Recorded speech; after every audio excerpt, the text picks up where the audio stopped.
to be back in the book of Mark, and we'll start in 22, verse 22.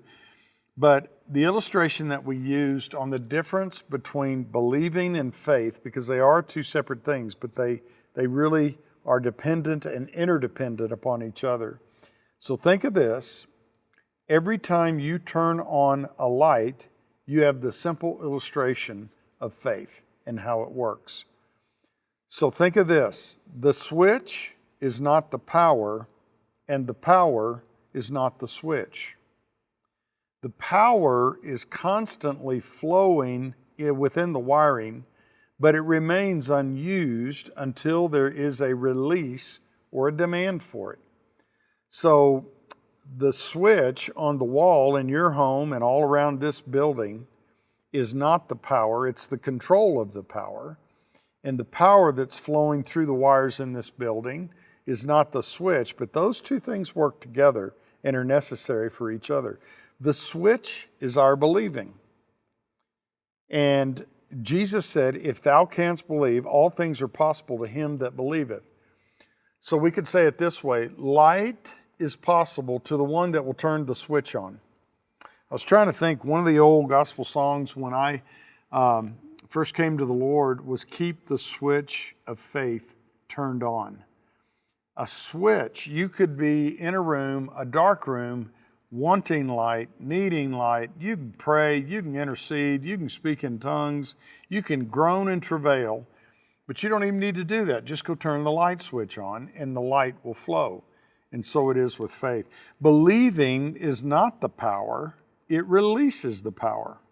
I shared how I went out on a frozen lake by our house growing up, and I fully believed, or I wouldn't have got out on the ice. I fully believed that the ice could hold me, but all of my believing didn't hold me because it was not thick enough and I fell through the ice. But if you walk by faith, faith will do things that supersedes and overrides natural law. Also, we went on a little further. I may believe that I'm on my way to heaven and be fully convinced, but unless I'm in faith and have trusted in the Lord, I'm not headed to heaven, but I am. You are, if you have truly believed on the Lord. So believe on the Lord Jesus Christ and you shall be saved. The believing opens the door for the Lord to come into your life and be born again. If I am a believer and I'm walking in true Bible faith, I am no longer bound by natural law. Faith created natural law. If Jesus can walk on the water, then we can walk on water if we are in genuine Bible faith. Now somebody might say, do you really believe that? Do you really believe in this modern day that people could walk on water? I do if they're in genuine faith. And it actually happened, I know in the 20th century for sure. Some of you may remember Full Gospel Businessmen's Fellowship, and it was just a worldwide movement. And Mel Torrey wrote a book called Like a Mighty Wind, and he had accounts. I mean, there were accounts where believers were gathered together and the Spirit of God came in so strong. There was a sound of a rushing mighty wind. It was loud, but nothing was blowing around. But it was the sound of a rushing mighty wind. There was the local fire brigade in this particular area of the world. They literally came to the building. They thought the building was on fire and there was nothing, and it appeared like there was fire over the building, but there was no fire. There was some warring tribes that had poisoned another tribe and they didn't even know it. Till later on, some things had transpired. And basically, what had happened was they poisoned them, but according to Mark chapter 16, if you believe on the Lord Jesus Christ, there was all these things that it said we could do. We would cast out devils. We would speak with new tongues. We would lay hands on the sick and they would recover. Take up serpents, they would not harm us. And I mean, all of those supernatural things, when faith is released, when we're walking by faith and living by faith, that's when supernaturally we override and can override natural law. There are things that have happened with me. I remember one time I was in a truck and I was pulling a trailer, and I was driving through Kansas, and Wichita is a place where I would turn off onto the I-35. And so there was a hotel that I would stay at. But anyway, that was a route I traveled. And so there had been some bad weather. And down in Kansas and Oklahoma, you can get this black ice. And it's just dangerous stuff. We've gotten it before in Colorado. Black ice is just like, it looks like asphalt, and it looks like it may be wet, but you hit that, and I mean, you just have no control. I've literally been on black ice before in a car, sitting still, and because there was a little bit of an incline, my car started sliding this way. Sometimes the Weather Channel will cover different areas around the country where they've had black ice. And I mean, it's horrific to watch. You just see cars when they're driving along on pavement, and all of a sudden right there's where the rain started, froze instantly, and they hit that black ice, and you can turn your wheels, you can put on the brakes, and the cars are out of control, and they just start piling into each other. So I remember I was coming around a corner, and pretty high speed, and then all of a sudden I hit black ice, and the truck and the trailer got out of sync with each other, and it started going like this. They were going opposite of each other, and I was going at a high enough rate of speed. There was no way to just, let off the accelerator and just slow down. And at that point, in my mind, I thought, okay, you did it, Mark, there. And I thought, I'm done. This thing's going to crash. And all of a sudden, God is my witness. It was like two big hands came on that, and here was the truck and the trailer, and it was like they straightened out, and I let off, and I just slowed down and slowed down and slowed down. You can't tell me that the Lord didn't help me with that. There was a dear friend of mine in this city, and these people, this is interesting, they are not Spirit-filled folks. In other words, they're not baptized in the Holy Spirit. They don't speak in other tongues, but they're godly people. They love the Lord, and they pray. And they were telling me the story and it was a ministry in town here, but a very dear friend. And they were praying one day, and they felt led to pray for protection over all of them, their loved ones, and their families, and things like that. And one of them, shortly after that, was downtown Colorado Springs, and we've got these cross streets where the traffic's probably 45, 50 miles an hour. And then you've got these side streets that come across. And this is the part of town where the big mature trees are, old part of Colorado Springs, some beautiful old homes down there. And so sometimes you can get into a place where you've got vehicles parked on the street. And what had happened was this couple that was part of that ministry pulled out into the street, and they looked up and realized they did not see this big trash truck coming down the street. And they pulled out, and these are not, I know these people. I know this gentleman, very solid Christians, not given to exaggeration or tall tales or anything like that. They pulled out. It was too late to do anything. They couldn't slam on the brakes. And this big trash truck literally passed through the hood of their car, and there was no harm. Prayer causes things to happen. When you're praying in faith, releasing faith, it will alter natural law. The other day I was thinking about some things and all of a sudden I realized, you know what, I'm starting to see some anxious thoughts trying to get in on my mind, and concern over this, concern over that. And all of a sudden I said, Lord, forgive me. And I just kind of did what Psalm 46, verse 10, just be still, know that I'm God, be still, which means relax. In the Hebrew, it means relax, abandon all else, let everything drop. Try that sometime. You'll see how much activity tries to stir up in your thinking and all that. And I all of a sudden, I just began to be still. And you know what happened? The Lord began to bring to my mind things that He had done supernaturally. I began to reflect on times that he did supernatural things, supernatural miracles. The Lord just began to flood my heart with how things changed.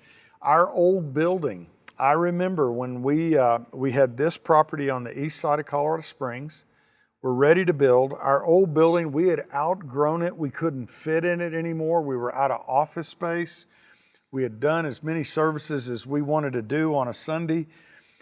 And so we got a hold of a local realtor, and we came up with what we felt was a good price for the property.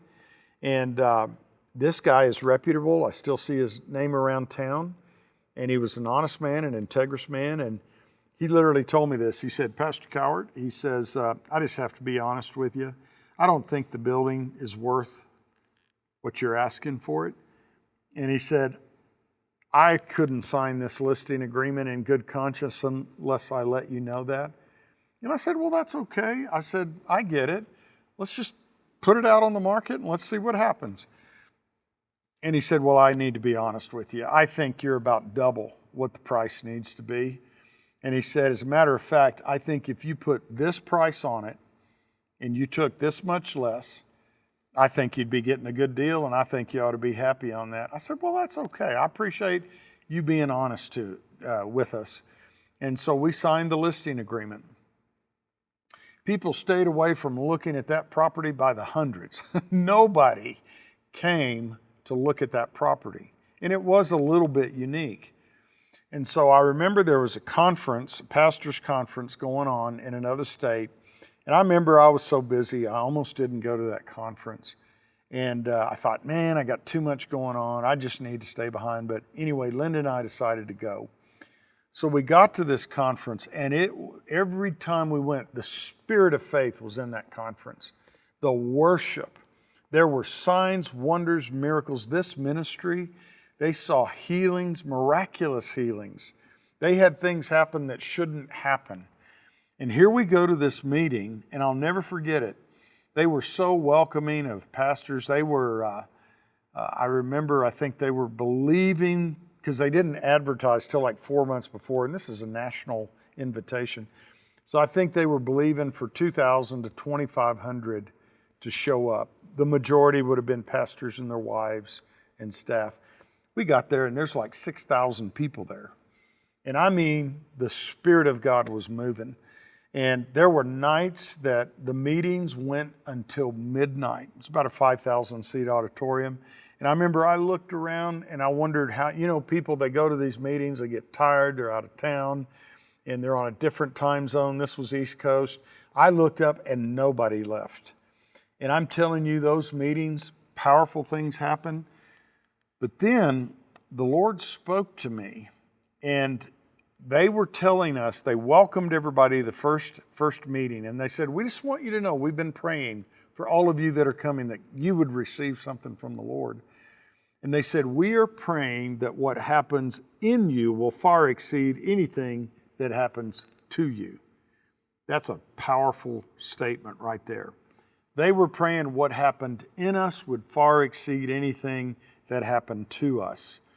And so it was an awesome meeting. We had Holy Ghost meetings, and all of a sudden I got back home, and I'll never forget this. 5 minutes before our first service began in our old building, I'm getting ready to go out. I had spent that Saturday studying. I felt like I had my message for the day. 5 minutes before the church started, the Lord said, I want you to speak on sowing and reaping. And I went, Lord, I said, I've been preparing for this other message here, but I knew it was the voice of the Lord. Now, we didn't have all the computers back then that we had. I remember my first computer was a K-Pro, and you had to put a floppy disk in it, and then you turned it on, and it loaded the software from that, and it was a little green screen. Now, I've got my sermons in here, I've got everything, but I couldn't just do my little search like I do in my Mac and pull up all of my previous year's stuff. I said, Lord, and so I started thumbing through my files, looking for any notes I had on sowing and reaping. He tells me this 5 minutes before I go out to do the service, but I knew it was the Spirit of God. So this was the 90s. I went back and found that cassette tape, the very first one, because I said, the Lord told me to start speaking on sowing and reaping. And here's what came out of me from the conference. The Lord spoke to me, Mark, you keep coming to me with your needs, and everything brings forth after its own kind. So you're presenting needs, and it seems like that's all you've got. Here's what the Lord said, bring precious seed, and you'll see your breakthrough. So I went back and found that old cassette tape, and by golly, it was on there. They caught this on the tape. I said, church, we just got back from such and such conference, and we had a great time, and it was powerful. And just 5 minutes before church started, the Lord spoke to me to begin to teach on sowing and reaping. I didn't know how long it was going to be, but He said to do it. Now, what is happening is I got a word from the Lord. It was a word of wisdom. That was a key to my breakthrough.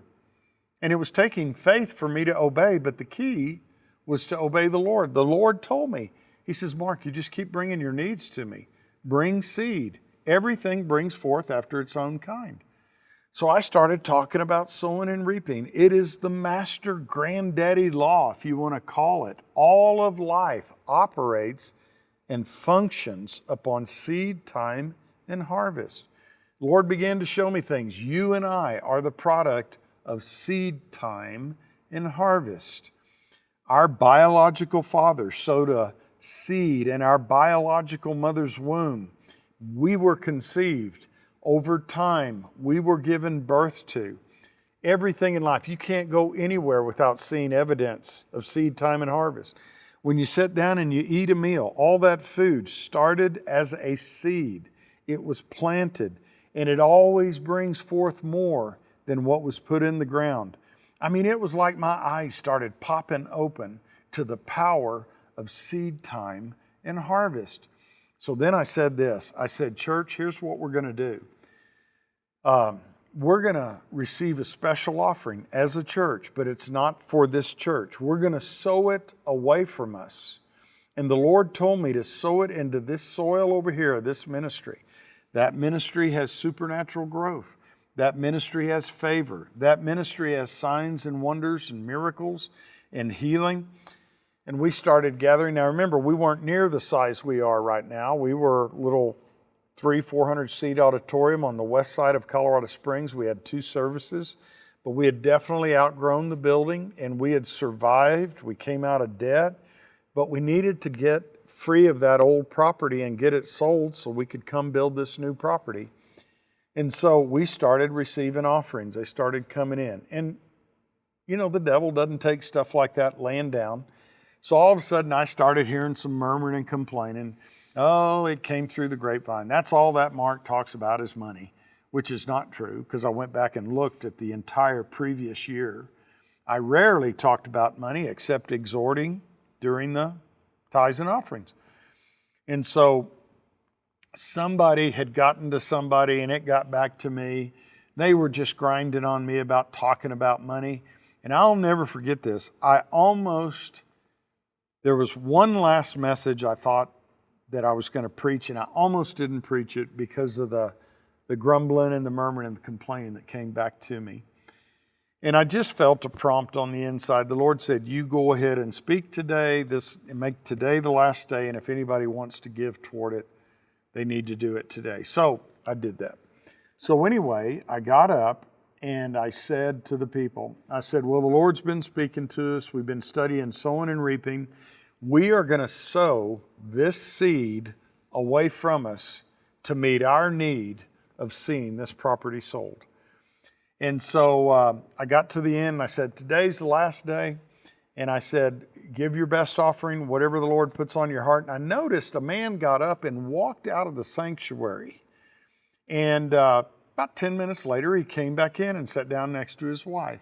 We passed the offering buckets and took the last bit of the offering. And then all of a sudden, after church, sometime when they'd finished, I got the note that we had a $30,000 total offering, everything combined now, to sow away from us. Now, that may not seem like a lot now, but back then, in those days, the size ministry we were, size church we were, that was huge. I was so excited.